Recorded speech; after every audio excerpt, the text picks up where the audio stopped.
अस्सलामु अलैकुम रहमतुल्लाह।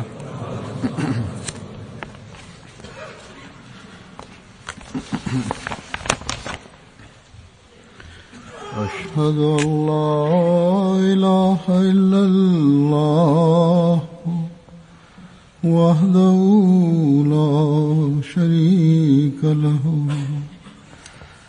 वअशहदु अन्ना मुहम्मदन अब्दुहु व रसूलुहु अम्मा बादु फ़अऊज़ु बिल्लाहि मिनश शैतानिर रजीम बिस्मिल्लाहिर रहमानिर रहीम अल्हम्दुलिल्लाहि रब्बिल आलमीन अर्रहमानिर रहीम मालिकि यौमिद्दीन इय्याका नअबुदु व इय्याका नस्तईन इहदिना सिरातल मुस्तक़ीम सिरातल लज़ीना अनअमता अलैहिम गैरिल मग़्दूबि अलैहिम वलद्दाल्लीन।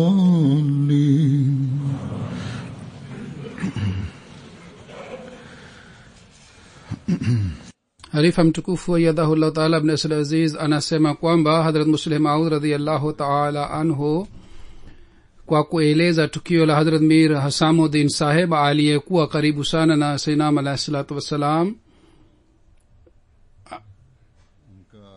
anaeleza tukio lake kwamba Mir Hasamuddin Sahib alieleza kwamba wakati ndoa ya mtoto wake Mir Hamad Ali Shah Sahib ilipotangazwa,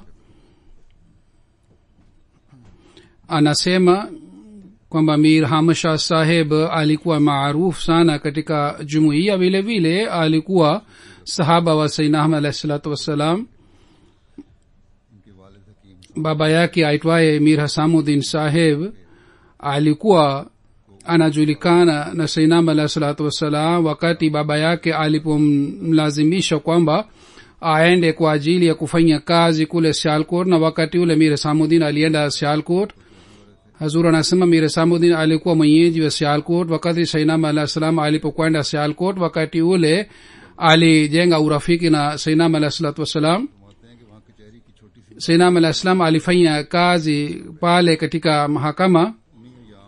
Katika siku zile alikuwa na urafiki na Mir Hasamuddin Sahib, na hali iliendelea mpaka aliondoka Sialkot. Na tena uhusiano huu ulikuwa na familia nzima, si pamoja na Mir Hasamuddin Sahib.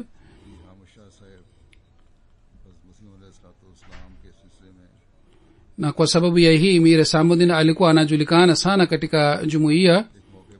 Wakati fulani katika hafla ya Sayyidina Ahmad alayhi salatu wassalam ilielezwa kuhusu Mir Hamad Shah Sahib. Sayyidina Ahmad alayhi salatu wassalam akasema kwamba Mir Hamad Sahib ni darwesh na Mwenyezi Mungu anapenda sana watu wa aina hii.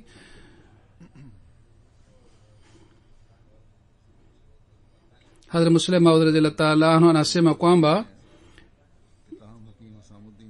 urafiki alikuwa anao Sayyidina Ahmad alayhi salatu wassalam na Mir Hasamuddin Sahib. Hali yake inaonekana katika tukio hili kwamba Sayyidina Ahmad alayhi salatu wassalam safari moja baada ya kudai alienda Sialkot. Mir Hasamuddin Sahib alifurahi sana kwa sababu ya kuja kwa Sayyidina Ahmad alayhi salatu wassalam. Yeye alitayarisha nyumba moja kwa ajili ya kukaa kwa Sayyidina Ahmad alayhi salatu wassalam, lakini nyumba ambamo Sayyidina Ahmad alayhi salatu wassalam ilipangwa akae, wakati ilipojulikana kwamba juu ya paa la nyumba ile hakuna ukuta, kwa kusikia taarifa hii Sayyidina Ahmad alayhi salatu wassalam akanuia kwamba yeye anarudi kutoka Sialkot, yeye hatakaa katika nyumba ile.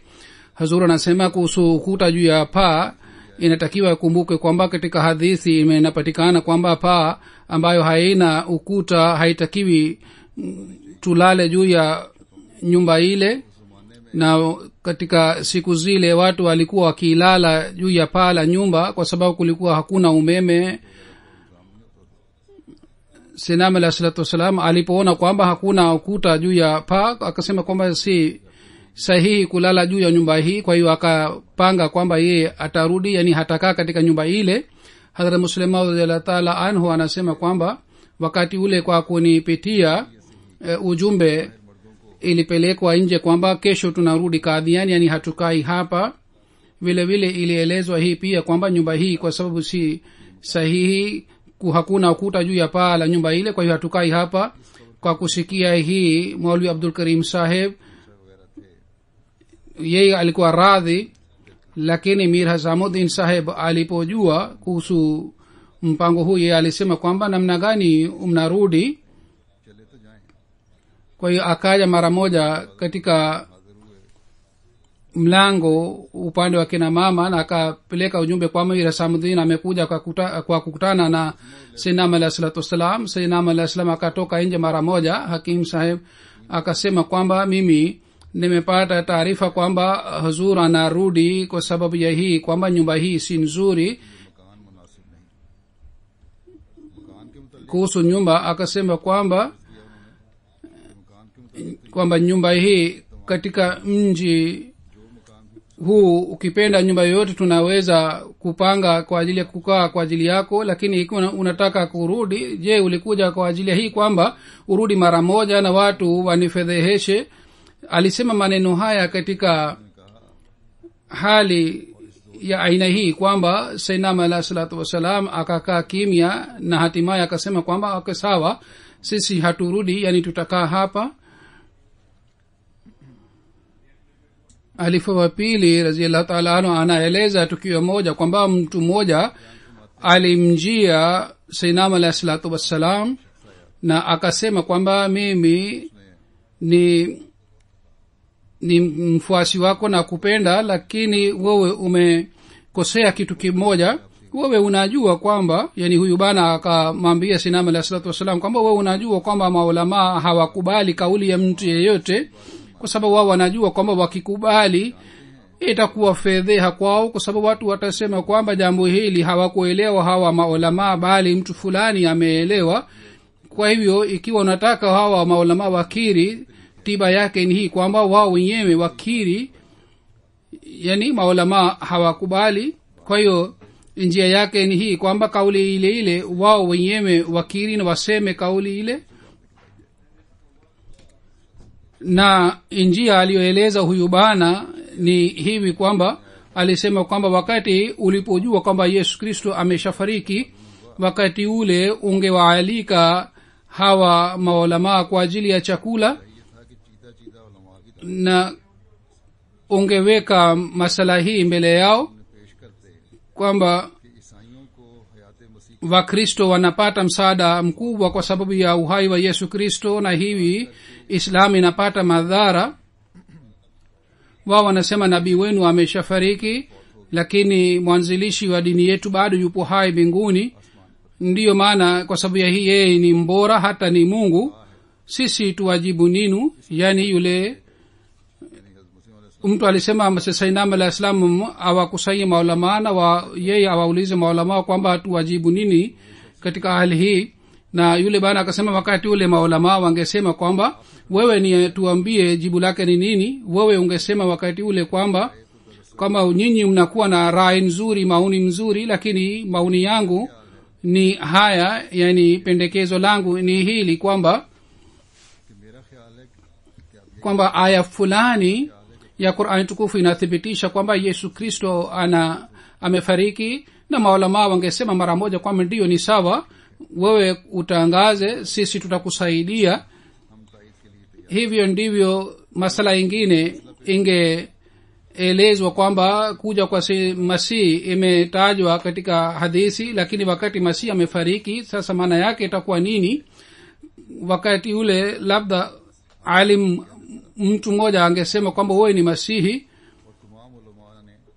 na wengine maulama wengi wangeafiki naye kwa kusikia pendekezo hili, na maoni haya sinam alah salam akasema kwamba ikiwa madai yangu yangekuwa sawa na njama ya binadamu ningefanya hivyo ndivyo unavyosema, lakini madai yangu yalikuwa kutoka kwa Mwenyezi Mungu. Jinsi alionielimisha Mwenyezi Mungu nilitangaza sawa na elimu ile. Kwa hiyo sinam alah salam anasema kwamba njama inakuwa dhidi ya njama ya binadamu, lakini dhidi ya Mwenyezi Mungu hatuwezi kufanya njama. Hazur anasema siku hizi pia watu wengine wanasema hivi kwamba ikiwa tusingefanya hivi au tusingemwamini Sayyidina alayhi salatu wasalam kwamba yeye ni nabii, basi katika hali hii mambo yanaweza kurekebika. Hazur anasema mtu mmoja alikuja kuchukua entry yangu. Yeye akasema kwamba ikiwa sisi hatuamini kwamba Sayyidina alayhi salatu wasalam ni nabii italeta tofauti gani, na wa maulama pia hawatapinga. Nilimwelewesha kwamba aliyosema Mwenyezi Mungu tukubali ile au tukubali yale yanayosemwa na maulama wenu.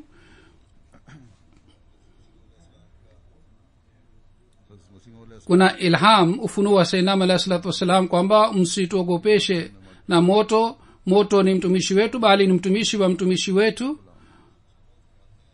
Sayyidina Muslim radhiyallahu ta'ala anhu anasema kwamba nakumbuka kwamba 1993 wakati mtu aitwaye Abdul Ghafur aliyeretadi katika Islam na akawa Arya yani Baniani, na alibadilisha jina lake kwa Dharampala, aliandika kitabu kitwacho Tarke Islam. Halifa wa kwanza radhiyallahu ta'ala anhu aliandika jibu lake, lilichapwa kwa jina la Nuruddin. Kitabu hiki kilisomwa mbele ya Sayyidina alayhi salatu wasalam wakati Dharampal alipoleta shutuma hii kwamba kwa ajili ya Hazrat Ibrahim alayhi salatu wasalam moto ulizimwa, kwa nini kwa ajili ya wengine hauzimwi? Halifa wa kwanza aliandika jibu lake kwamba moto hapa si moto wa kidhahiri bali moto maana yake ni moto wa upinzani.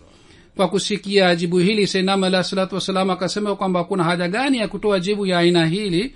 Mwenyezi Mungu ameniita Ibrahim.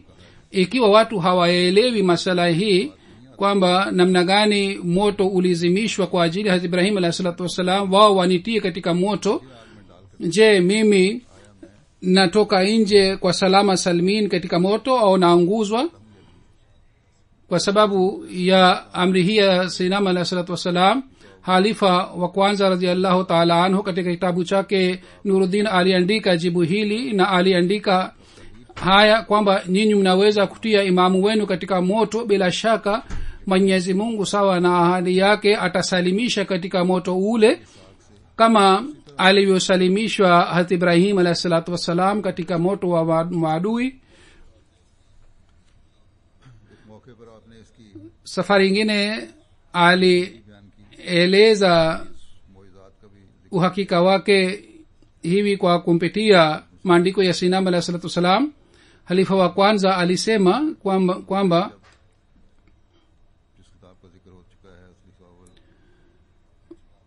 katika kitabu kitwacho Nuruddin aliandika halifa wa kwanza kwamba kutiliwa kwa Ibrahim alayhi salatu wasalam motoni maana yake ni moto wa upinzani. Kwa hiyo Sayyidina alayhi salatu wasalam wakati ule alikuwa akienda sehemu ya Basrama kwa ajili ya kutembelea asubuhi. Hadhrat Muslim anasema kwamba mimi pia nilikuwa pamoja naye.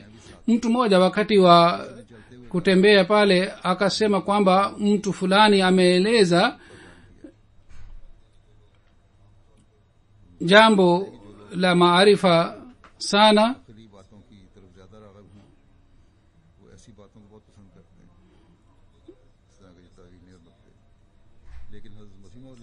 Lakini Sayyidina alayhi salatu wasalam aliendelea kukataa jambo lile au nukta aliyoelezwa na mtu.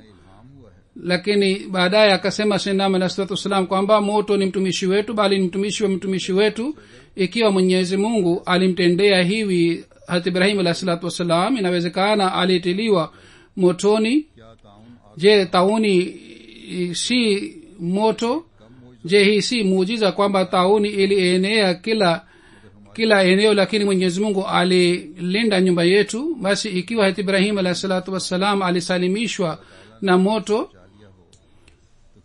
umwambie Maulvi Saheb kwamba akate maelezo haya kwamba yalikuwa moto wa upinzani. Kwa hiyo khalifa wa kwanza alikata sehemu ile na aliandika maneno aliyosema Sayyidina alayhi salatu wassalam. Hazrat Muslim Maud kuhusu muujiza anasema kwamba tunaweza kukubali rai ya manabii kuhusu hii kwa sababu wao wanashuhudia wenyewe.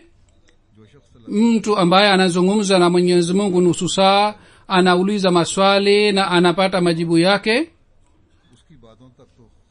hali watu maalum pia hawezi kupata. Na watu ambao hawakuona hata ndoto, hata kama wameona ni ndoto moja mbili, hata kama ni zaidi, wanakuwa na shaka na dhana moyoni mwao kwamba huenda hii ni kutoka kwa Mwenyezi Mungu au ni maoni ya nafsi yao. Lakini wale wanaosema, yani kwa kutoa mfano wa Sayyidina Alayhi Salam, anasema kwamba wale wanaosema kwamba hapa tulipokuwa karibu kulala, pale tulianza kusikia sauti hii kwamba watu wamekutukana sana, lakini usiwe na wasiwasi, sisi tupo pamoja nawe. Na wakati alipoenda kulala mpaka alipoamka, Mwenyezi Mungu aliendelea kumtuliza Sayyidina Alayhi salatu wassalam kwa maneno haya. Sayyidina Alayhi salatu wassalam amesema kwamba baadhi wakati usiku mzima naendelea kupata ufunuo huu, inni ma'a rasule akumo, yani mimi nitasimama pamoja na nabii wangu. Hazrat Muslim Maud anasema kwamba watu wengine hawawezi kuelewa mambo haya, lakini watu wema wanaweza kuelewa kiasi fulani, lakini si kama manabii wanaelewa. Nabii ni nabii ambaye hakuna mtu anayefanana naye. Jinsi Mungu anazungumza naye hatuwezi kupata mfano wake katika hali nyingine. Hazrat Muslim Maud anasema kwamba mimi mwenyewe nimepata ufunuo na ndoto zaidi ya 1000, lakini hayawezi kuwa sawa na ufunuo wa usiku moja wa Sayyidina Alayhi salatu wassalam, ambaye alipata ufunuo huu usiku mzima kwamba inni ma'a rasuli akumu.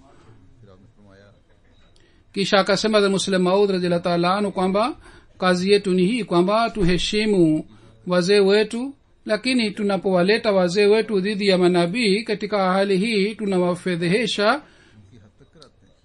Kila mtu anakuwa na maumbile yake na tabia yake. Na kumbuka kwamba katika maisha ya Sayyidina Alayhi salatu wassalam kwa kawaida ilikuwa mashuhuri kwamba nani ni mpendwa wa Sayyidina Alayhi salatu wassalam. Wengine walikuwa wakisema kwamba halifa wa kwanza ni mpendwa wake zaidi kuliko wengine wote. Wengine walikuwa wakisema kwamba Maulvi Abdul Karim Sahib ni mpendwa zaidi kuliko wengine.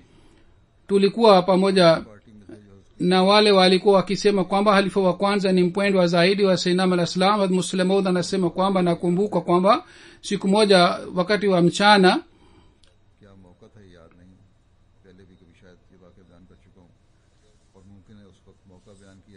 sikumbuki muda ulikuwa muda gani, lakini wakati wa mchana nilipokuja nyumbani, Sayyidina Alayhi salatu wassalam aliniuliza, au Sayyidina Alayhi salam alimwambia Hazrat Ammajan kwamba ihsani aliyotufanyia Mwenyezi Mungu mojawapo ni ihsani ya Hakim Saheb. Yani alikuwa akimuita halifa wa kwanza kwa jina la Hakim Saheb, na baadhi wakati alikuwa akisema Maulvi mkubwa, na baadhi wakati alikuwa akisema Hakim Nuruddin Saheb. Wakati ule Sayyidina Alayhi salam alikuwa anaandika kitu fulani, akasema kuhusu halifa wa kwanza kwamba Hakim Saheb ni ihsani ya Mwenyezi Mungu juu yetu. Ikiwa sisi hatukubali ihsani hii ya Mwenyezi Mungu, itakuwa sawa sawa na kutokumshukuru Mwenyezi Mungu. Mwenyezi Mungu ametupatia mtaalamu wa aina hii ambaye anatoa darsa siku mzima, kisha anawapatia watu matibabu, na kwa sababu ya hii watu wengi wanapata afya. Na ameandika hii pia sayyidina alayhi salatu wassalam katika maandiko yake kwamba halifa wa kwanza ananifuata kama mshipa wa uhai unafuata moyo. Basi kama kuna maandiko mengine yanayoweza kuelezwa dhidi ya maandiko haya yaliyoelezwa na sinama alayhi salatu wassalam, basi hii ni sawasawa na kumfedhehesha yule mtu. Hata kama jina langu, halifa wa pili anasema kwamba hata kama jina langu linatajwa dhidi ya halifa wa kwanza, basi maana yake itakuwa hii kwamba mtu ametaka kwamba nitukanwe.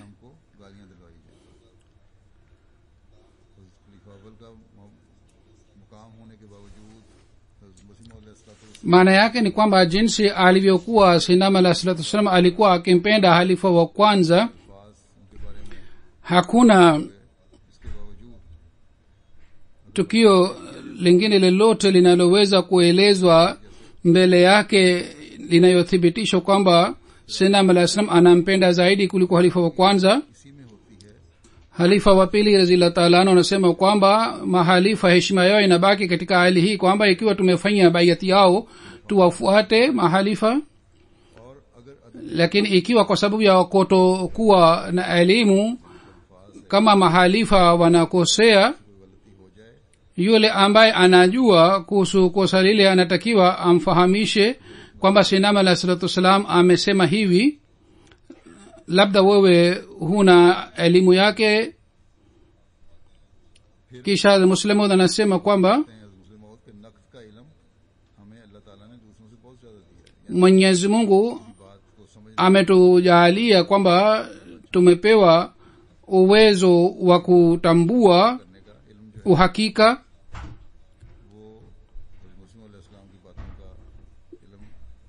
Mahalifa wamepewa zaidi kuliko wengine wote, na mahalifa wanaelewa hekima ya maneno ya manabii wa Mwenyezi Mungu. Wao mahalifa kwa kufanya utafiti wanasuluhisha au wanarekebisha mambo yanayopatikana, na 99% mambo yatarekebika. Lakini si maana yake kwamba sisi tutakuwa, yani mahalifa watakuwa dhidi ya nabii wa Mwenyezi Mungu.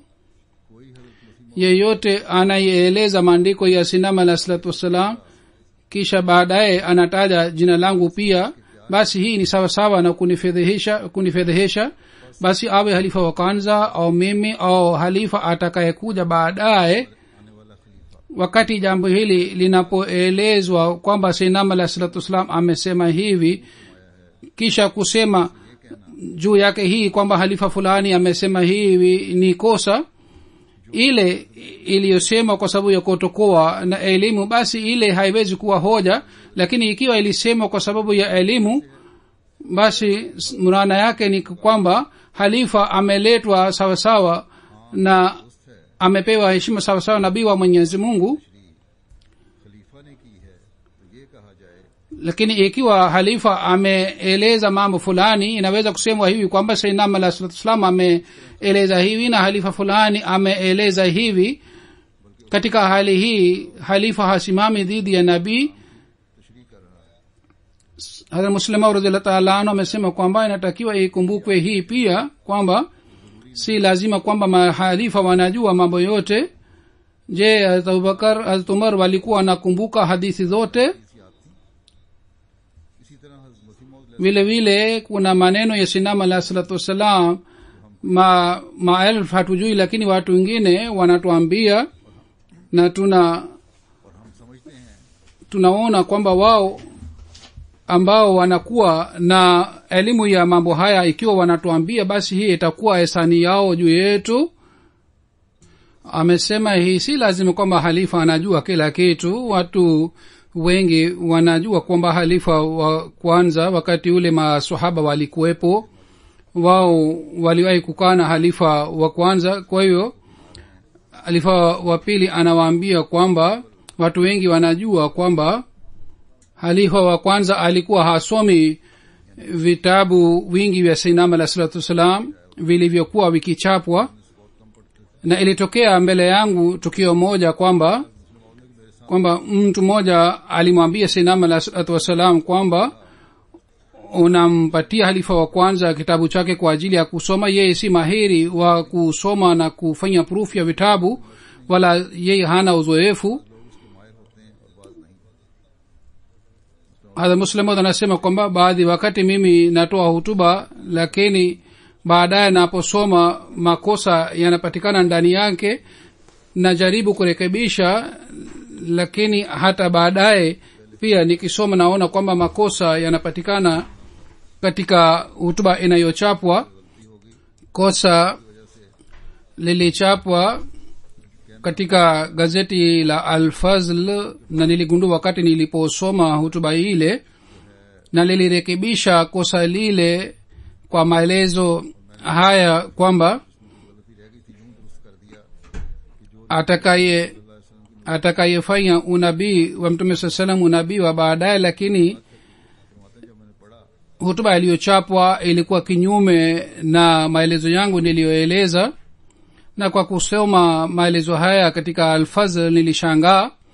Kwa hakika alitaka kueleza hivi kwamba baada ya Mtume Muhammad sallallahu alaihi wasallam hakuna nabii mwenye sheria, bali nabii ambaye hana sheria anaweza kuja, ambaye anaweza kuendeleza sheria ya Mtume Muhammad sallallahu alaihi wasallam. Lakini maandiko yaliyoandikwa katika Al-Fazl ilikuwa hivi kwamba ni nabii mwenye sheria anaweza kuja. Khalifa wa pili alieleza maelezo yake baadaye, na alisema kwamba mtu mmoja alimwambia sayyidina alayhi salatu wasalam kwamba Maulvi Sahib hana umahiri wa kuproof maandiko ya vitabu. sayyidina alayhi salam alisema kwamba Maulvi Sahib hana nafasi, anaendelea kuwatibu watu, lakini tunataka angalau wasome proof ya vitabu ili wajue kuhusu mawazo yangu.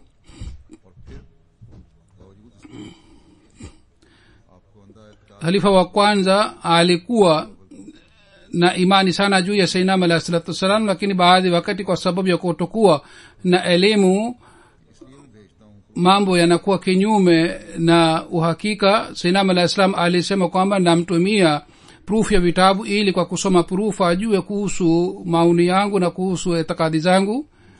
Hadhrat Muslim anasema hata baada ya kusoma si lazima kwamba mtu ajue kila kitu. Kwa mfano hoja kuhusu uwaji wa Hadhrat Yahya sikuweza kutafuta, lakini Maulvi Sahib ametafuta. Hadhrat Muslim anasema kwamba hali yangu ya kukumbuka ni ya aina hii kwamba nikisoma sura 2 za Qur'an tukufu siwezi kutoa hoja, lakini mambo ambayo natakiwa nikumbuke nakumbuka.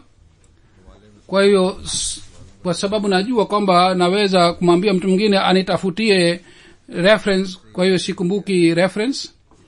Hazur anasema kwamba jambo la kwanza ni kwamba ikiwa mahalifa wanafanya maelezo ambayo yanakuwa kinyume na maelezo ya sayyidina alayhi salatu wasalam, kuhusu hii watu wanatakiwa mfahamishe halifa. Lakini ikiwa halifa anaona kwamba maelezo yaliyoelezwa na halifa maelezo yake yanaweza kuelezwa kwa kupitia maandiko ya sayyidina alayhi salatu wasalam, basi maelezo yale yanatakiwa yakubaliwe. Ikiwa yeye anaona maelezo yake ni kinyume na maelezo ya sayyidina alayhi salam, basi atarekebisha maelezo yake. Basi ikiwa kuna tofauti ya maelezo si maana yake kwamba kuna mfarakano, hakuna mfarakano, lakini baadhi wakati inakuwa hali hii kwamba mtu hajui kuhusu jambo fulani. Kuhusu tukio la kupatwa kwa mwezi na jua, Hadhrat Muslim radhiyallahu ta'ala anhu anaeleza tukio moja kwamba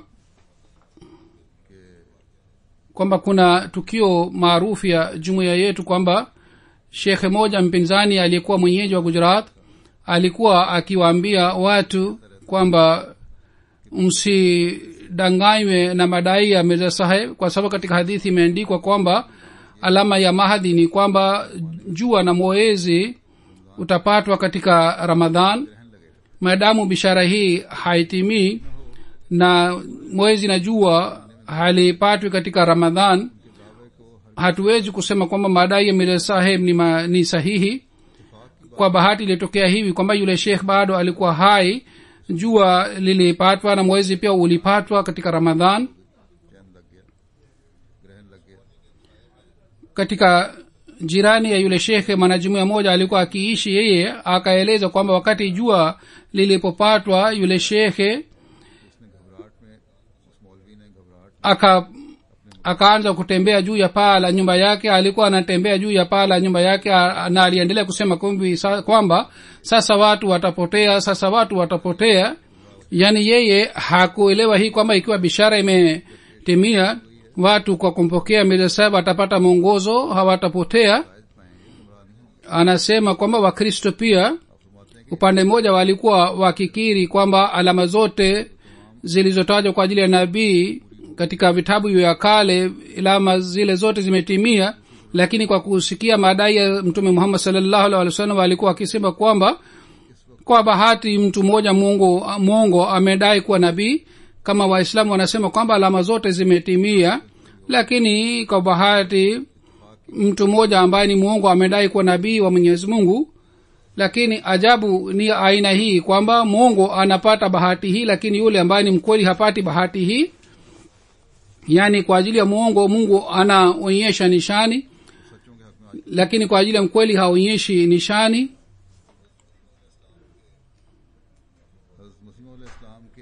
Kwa kueleza hali ya msamaha wa Sinama alayhi salatu wasalam, Hazrat Muslim Maud radhiyallahu ta'ala anhu anaeleza kwamba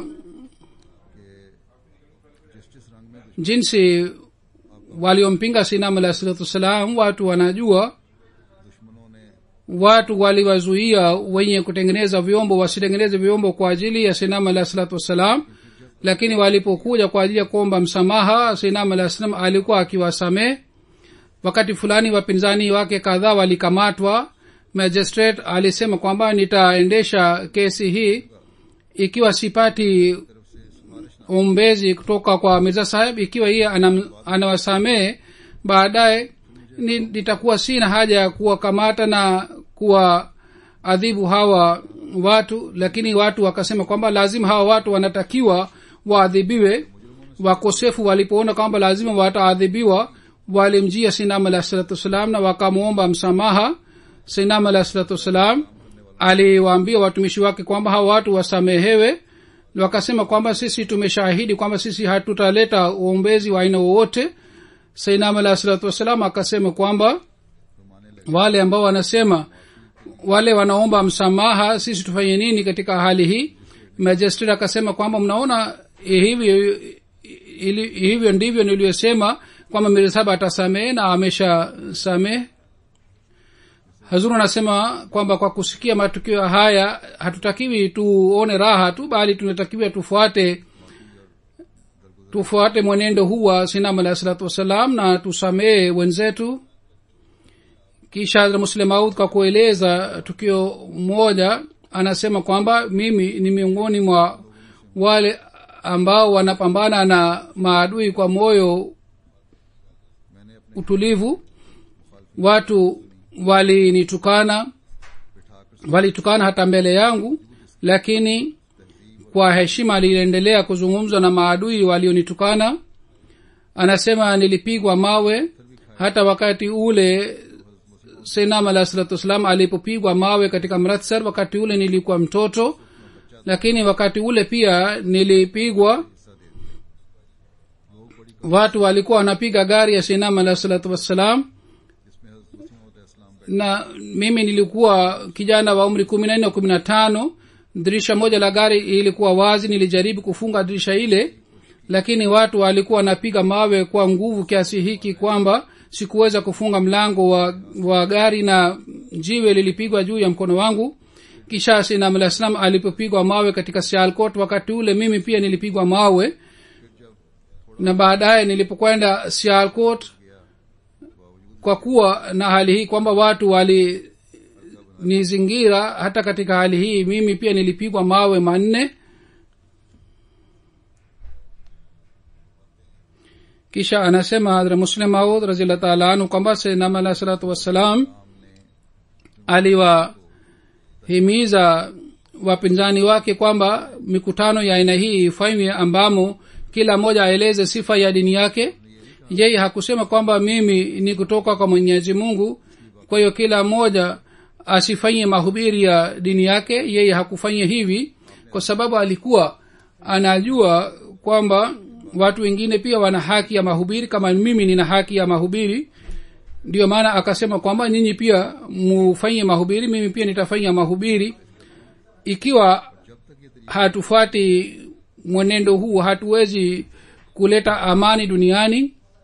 Ni nani duniani ambaye yeye haoni kwamba yeye si mkweli? Lakini wakati ikhtilafi inapopatikana katika hali hii, kila mmoja anatakiwa apewe nafasi ya kueleza maoni yake. Hazur anasema ikiwa jambo hili linaelewa serikali ya Pakistan au watu wengine duniani, katika hali hii mahubiri yatarahisika na kila mmoja atajua nani ni mkweli na nani ni muongo.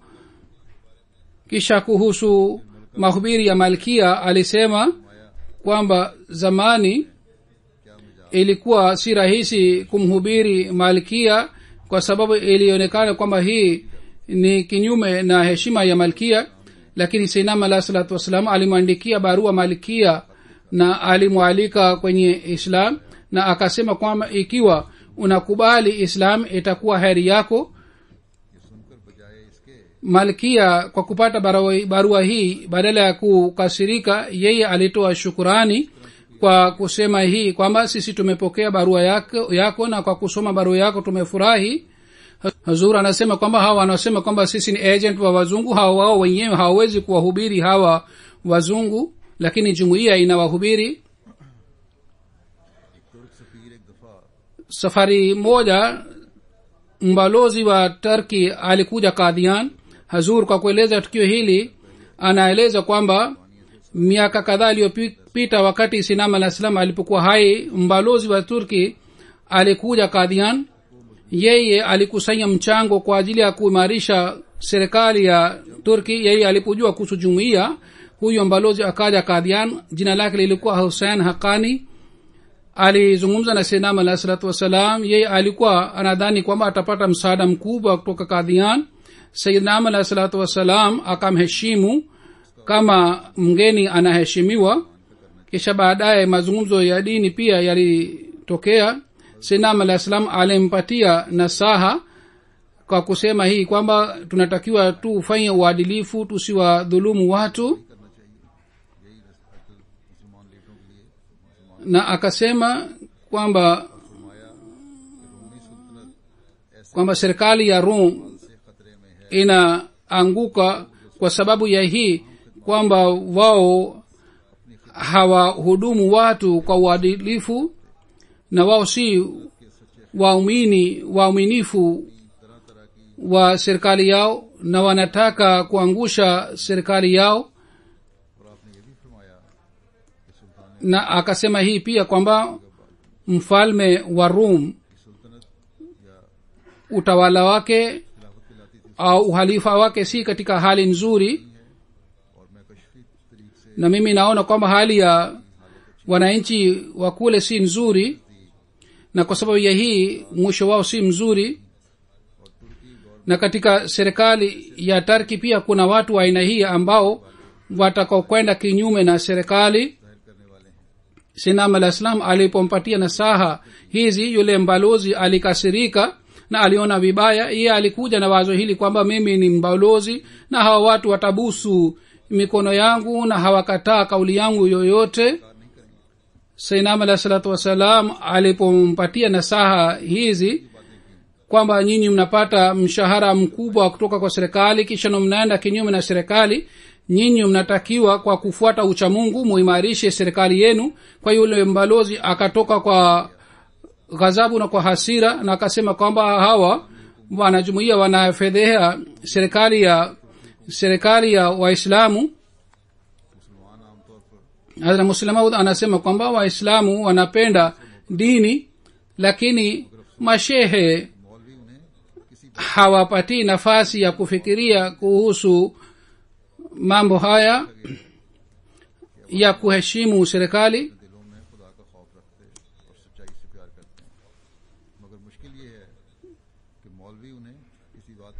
na wanawachochea mashehe wanawachochea wananchi. wakati ule pia mashehe wakaanza kuchochea na wakaanza kupiga kelele kwamba serikali ya Turki ni ambayo inalinda Harmain Sharifain. Sayyidina al-Islam Mirza Sahib amefedhehesha. Sayyidina al-Salatu Wasallam kwa kujibu alisema kwamba nyinyi mnasema kwamba mnaheshimu Makka na Madina, lakini mimi naona kwamba Madina na Makka inalinda serikali ya Turki. Kisha alisema kwamba yule ambaye anakuwa na ghaira ya Makka na Madina, je, tunaweza kusema kuhusu wao kwamba wao watafurahi ikiwa mambo yanaharibika katika Makka na Madina? Hata hatuwezi kukubali kwamba serikali ya yoyote inalinda Makka na Madina, bali tunaamini kwamba Mungu analinda Makka na Madina. Hakuna mtu yeyote ambaye anaweza kuwa na nia mbaya kuhusu Makka na Madina. Kwa kidhahiri inaweza kutokea hivi kwamba mdui akishambulia sehemu hizi, wakati ule tunaweza kusimama kwa ajili ya kulinda. Ikiwa inatokea hivi, wakati ule dunia itajua kwamba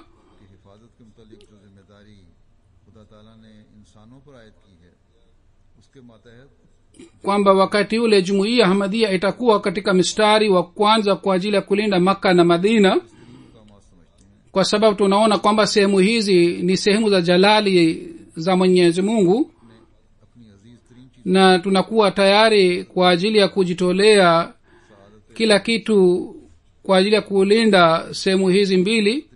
Na tunaona kwamba yeyote atakaye jaribu kufedhehesha Makka na Madina, Mungu atamfedhehesha. Lakini ikiwa Mungu anataka kuchukua kazi hii kwa ajili ya kwa kutumia wanadamu, katika hali hii sisi tutakuwa katika mstari wa kwanza kwa ajili ya kulinda Makka na Madina. Hazuru nasema kwa fadhila za Mwenyezi Mungu katika moyo wa kila mwanajumuiya kuna imani ya aina hii iliyoelezwa na Sayyidina alayhi salatu wasalam, na hali hii itabaki mpaka siku ya kiyama. Mwenyezi Mungu aendelee kuboresha imani yetu na yakini yetu, na Mwenyezi Mungu atuingize pamoja na wale wanakuwa katika mstari wa kwanza katika kujitolea dini. Baada ya swala nitaswalisha jeneza mbili ghaibu. Moja ni ya bwana Samir Bakhuta Saheb ambaye tarehe 24 wa Februari 2015 asubuhi katika Germany alifariki. Inna lillahi wa inna ilaihi rajiun. Alikuwa na maradhi ya kansa kwa muda mrefu, lakini kwa kuwa na maradhi hii aliendelea kuitumikia dini.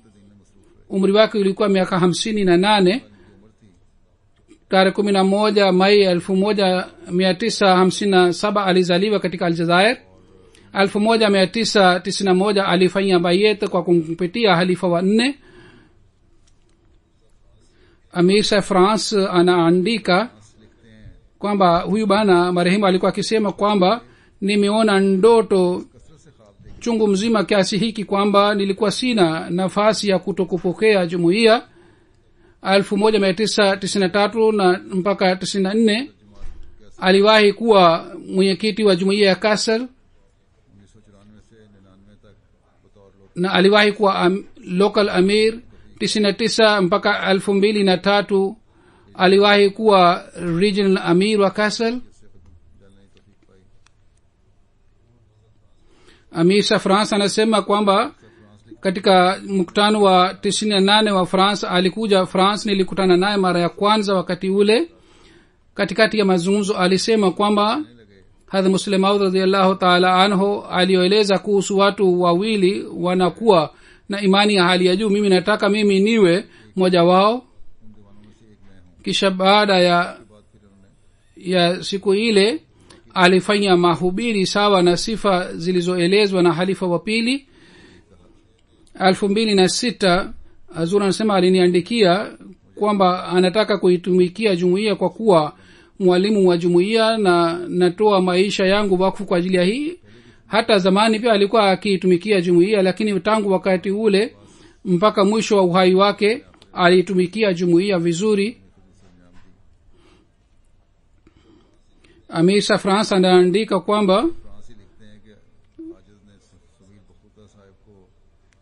nilimkuta Samir Bakhuta Saheb tangu miaka 16 alikuwa akifanya mahubiri, iwe visiwa au vichochoro wa France. Alifanya mahubiri, hakutaka hata gari, kwa miguu alikuwa akigawanya na sambaza literature, na alikuwa akitoa majibu ya maswali ya watu.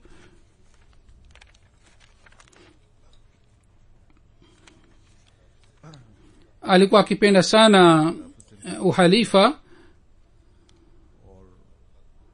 kila barua aliyokuwa akiandika na majibu aliyokuwa akipata, na alikuwa akilinda sana majibu ya barua yake. alitembelea Aljazair mara chungu mzima na aliimarisha jumuiya za kule.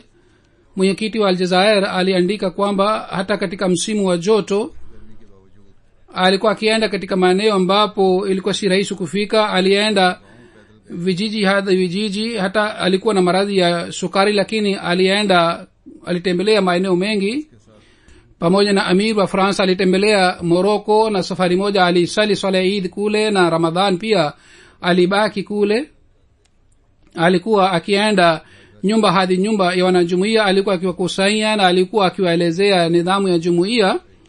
kwa imani sana alitumikia jumuiya. alifanya mahubiri, na baada ya kuwahubiri aliwapatia malezi, na vile vile aliimarisha jumuiya za kule. katika Tunisia wakati wa safari ya mahubiri alikamatwa na polisi na alipelekwa gerezani pia, na baadaye aliachwa huru kwa sababu ya kuwa na pasi ya Ulaya. Amisa France anasema ikiwa nikisema hii kwamba alikuwa akifanya mahubiri sawa na jini, itakuwa sawa. mpaka mwisho wa uhai wake alikuwa akisihi kwamba mahubiri yafanywe na kazi ya jumuiya ifanywe vizuri. mbashiri wetu wa Kassel alimwambia mbashiri huyu kwamba ikiwa mimi nimekosea katika kazi basi nisamehewe, lakini huzuri anasema ukweli ni kwamba kwa imani sana alitimiza ahadi ya bayati yake, na vile vile ahadi ya kuitumikia dini aliyofanya, ile ahadi pia alitimiza vizuri. na kuitumikia dini ilikuwa lengo la maisha yake, na alikuwa akitii uhalifa kiasi hiki kwamba mtu hawezi kufikiri kwamba mwanajumuiya mpya anaweza kutii uhalifa kiasi hiki.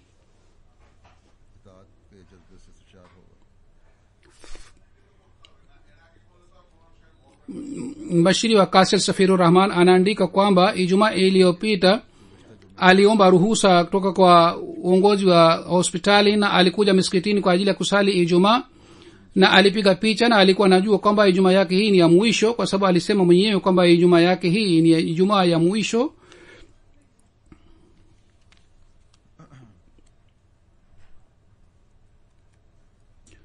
katika siku zake za mwisho wa uhai wake alikuwa na ombi hili kwamba apewe kitabu cha halifa wa pili kitwacho Zikri Ilahi, kwa sababu anataka kumpatia daktari kitabu hiki. kwa mbashiri anasema alipopewa kitabu hiki alimwambia mke wake kwamba mara moja awapatie vitabu hivi madaktari wawili, na madaktari pia waliathirika sana kwa sababu ya hulka ya Samir Saheb, na wao walisema na walikiri madaktari kwamba sisi hatukuwahi kumuona mtu mwenye subra na mwenye kumtegemea Mwenyezi Mungu kiasi hiki.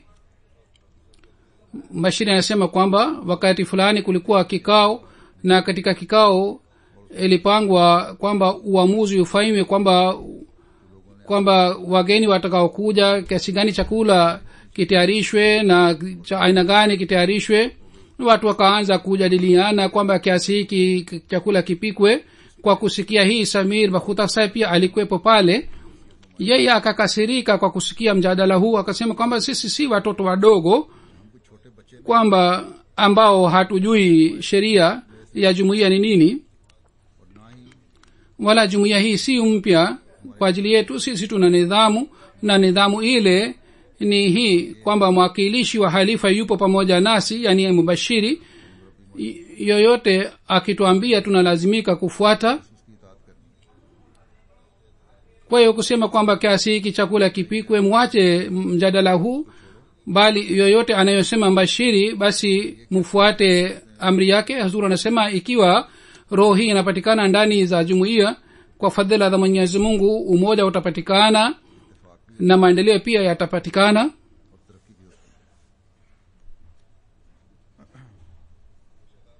Alikuwa akisema kwamba kazi yetu ni hii kwamba katika kila eneo tupeleke ujumbe wa Sayyidina alayhi salatu wasalam. Ni kuwaongoza watu ni kazi ya Mwenyezi Mungu, si kazi yetu. Alikuwa akisema kwamba tabligh ni oxygen yangu.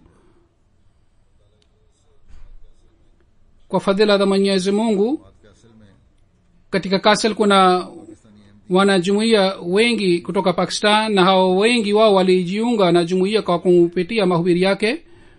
Ameacha mke Maryam Bakhuta na watoto wa kiume 3. Nuruddin ambaye ameoa, Abdul Hakim na Munir Ahmad ni watoto wake wengine. Mwenyezi Mungu aiweke roho ya marehemu mahala pema, na awajalie watoto wake kwamba wao pia wafuate nyayo za baba yao. Alikuwa akiwa na begi wakati alipokuwa akienda safarini. Hata sasa hivi pia alifanya reservation ya kwenda Aljazair.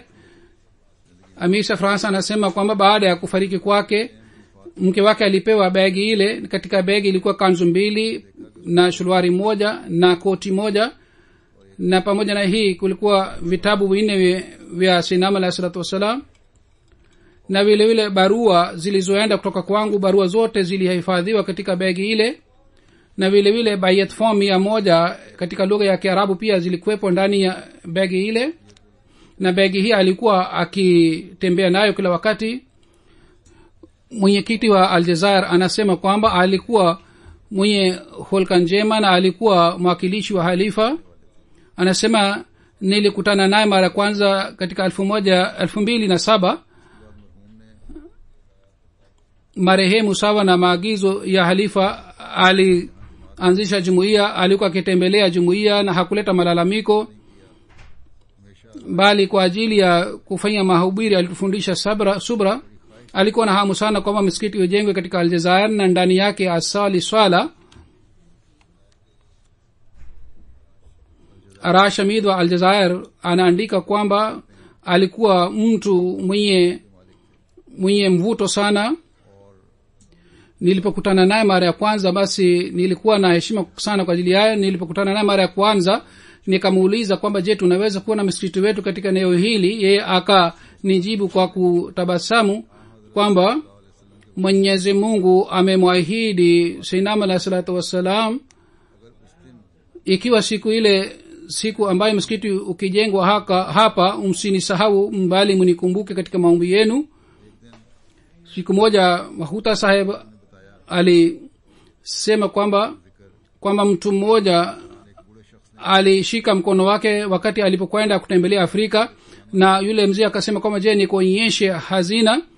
Kisha akatoa barua ya kukubaliwa baiati yake aliyohifadhi, na alisema hii ndiyo ni hazina kubwa sana. Hazur anasema hawa ni wanajumuiya walijiunga na jumuiya na wanaendelea kuimarika katika imani. Bwana Abdul Karim kutoka Germany anaandika kwamba alikuwa akipenda sana mahalifa, alikuwa akitii viongozi wa jumuiya, na alikuwa akifanya mahubiri sana, na alikuwa mwanajumuiya mwenye imani sana. Vitabu vya Sayyidina al-Islam vilivyoandikwa katika vilivyofasiriwa katika Kiarabu alisoma mara 3 na hata alihifadhi sehemu kubwa ya vitabu hivi. Wakati alipokuwa amiri wa Kassel, kwa sababu ya mahubiri yake, watu kutoka katika mataifa 18 walijiunga na jumuiya. Aliwahubiri na aliwapatia malezi katika center ya swala. Alikuwa akiwafundisha wanajumuiya. Miongoni wa hawa Waarabu walikuwa wakileta marafiki zao ambao si wanajumuiya. Alikuwa malaika kwa ajili ya jumuiya ya Kassel, na kwa ajili ya kupata msikiti pia alifanya juhudi sana. Arabi na French alikuwa anajua vizuri. Sami Qureshi Sahib anasema kwamba kwa kunipitia mimi alifanya bayat. Wakati bayat fahamu yake ilipotumwa kwa halifa wa 4,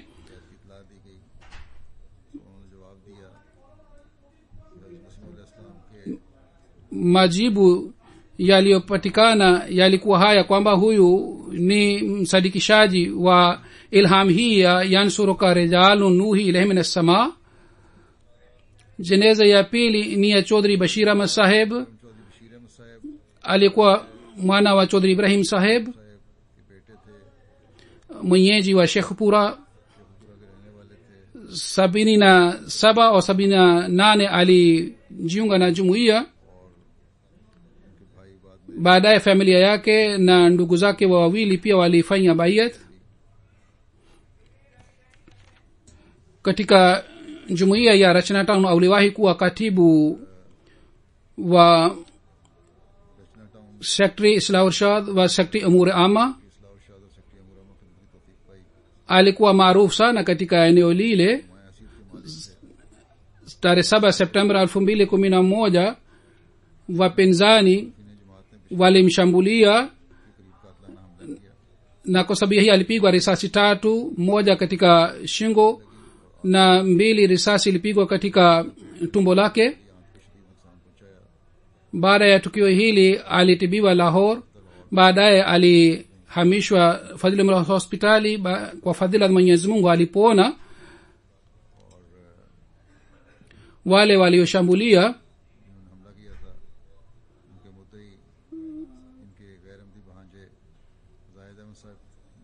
miongoni mwao alikuwa mpwa wake mmoja aliyekuwa si mwanajumuiya.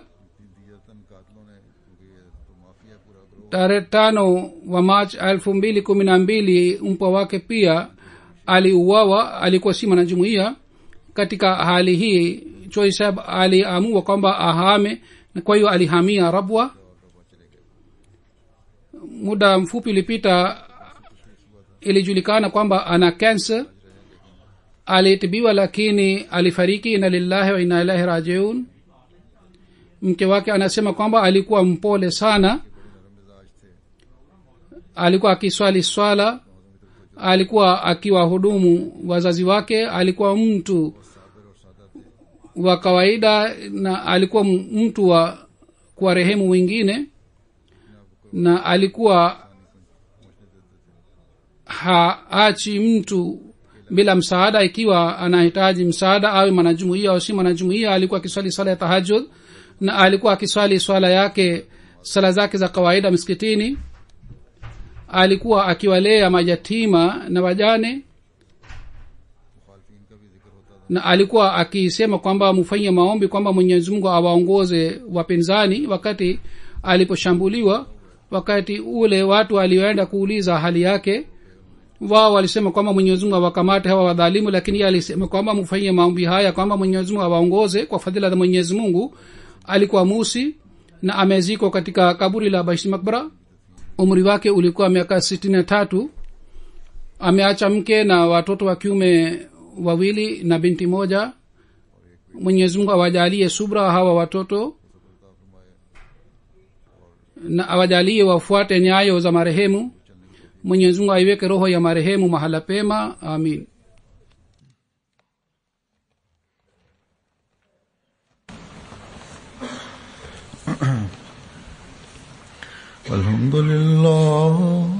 الحمد لله نحمده ونستعينه ونستغفره ونؤمن به ونتوكل عليه ونعوذ بالله من شرور أنفسنا ومن سيئات أعمالنا من يهده الله فلا مضل له ومن يضلله فلا هادي له ونشهد أن لا إله إلا الله ونشهد أن محمدا عبده ورسوله عباد الله رحمكم الله إن الله يأمر بالعدل والإحسان